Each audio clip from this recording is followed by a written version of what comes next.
Hello friends, Mahanadi சீரியலுடைய upcoming episodes பற்றி பார்க்கலாம். ஸோ நிறைய அப்டேட்ஸ் டெய்லி ஷூட்டிங்லேருந்து வந்து கிடைச்சிட்டே இருக்குது. ஸோ அது போல் தான் நம்ம தாத்தா அண்ட் குமரன் ப்ரோ ஸோ 2 பேரும் சேர்ந்து இருந்துட்டு ஒரு பிக்சர் வந்து ஷேர் பண்ணியிருந்தாங்க. அண்ட் அது மட்டும் இல்லாமல் ஒரு 2 டேஸ்க்கு முன்னாடியே வந்து நம்ம காவேரி அண்ட் விஜய் ஸோ 2 பேருமே வந்து காரில் ட்ரைவ் பண்ணிட்டு போயிட்டுருக்க மாதிரியான சீன் எடுத்திருக்காங்க. ஸோ முக்கியமாக காவேரி ட்ரைவ் பண்ணுறாங்க, நம்ம விஜய் ப்ரோ ஸோ அவங்க வந்து சும்மா தான் சோகமாக உட்காந்துட்ருக்க மாதிரி. எனக்கு என்னவோ இப்போ வந்து வெண்ணிலா வந்து என்ட்ரி கொடுத்துட்டாங்க இல்லையா, ஸோ உடனே தான் அவங்களுடைய சீன்ஸ் காட்டுறதுக்கு நிறைய வாய்ப்புகள் இருக்குது. நிறைய பேர் வந்து வெண்ணிலா வந்துட்டால் பார்க்க மாட்டோம் அப்படின்னு எல்லாம் சொல்லிட்டு இருக்கீங்க.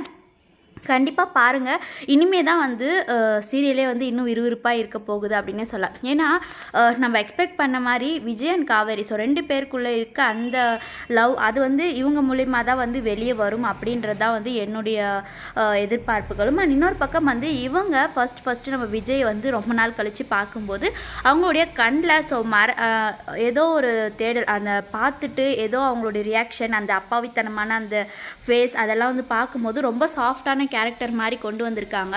ஸோ அப்படி அப்கமிங்கில் நம்ம விஜய்க்கு மேரேஜ் ஆகிடுச்சின்னு தெரிஞ்சால் வந்து எப்படி ரியாக்ட் பண்ணுவாங்க, மேபி வில்லியாக மாற்ற போகிறாங்களா என்ன அப்படின்னு தெரியல. அண்ட் இன்னொரு பக்கம் இருந்துட்டு பாரதி கண்ணம்மாலேயே வந்து ஒரு வில்லி கேரக்டர் மாதிரி ரொம்பவே நல்லா தான் பண்ணியிருப்பாங்க. அண்ட் இன்னொரு பக்கம் வந்துட்டு நம்ம விஜய் ஸோ கண்டிப்பாக வந்து வெண்ணிலாவை பார்த்ததுக்கப்புறம் என்ன ரியாக்ஷனாக இருக்கும். எனக்கு என்னவோ வந்து விஜய் பார்க்குறதுக்கு முன்னாடி காவேரி தான் வந்து வெண்ணிலாவை பார்த்து மேபி ஃப்ரெண்ட் ஆகுவாங்களோ அப்படின்னு தோணுது. ஃப்ரெண்டோ இல்லை என்னவோ எதர்ச்சியாக மீட் பண்ணுற மாதிரியான சீன்ஸும் கொண்டு வரதுக்கு நிறைய சான்ஸ் இருக்குது. ஒருவேளை வெண்ணிலாவை பார்த்து விஜய் வந்து ட்ரிங்க்ஸ் பண்ணிட்டு இருந்தாரோ, நிறைய ட்ரிங்க் பண்ணிட்டு இருந்தாவோ வந்து காவேரி ட்ரைவ் பண்ணி கூட்டிகிட்டு வராங்களா, அந்த மாதிரி சீனா என்னன்றதெல்லாம் தெரியல. நிறைய கெஸ்ஸிங் இருக்குது. ஸோ நீங்கள் என்ன கெஸ் பண்ணுறீங்கன்னு கீழே கமெண்ட் பண்ணுங்கள்.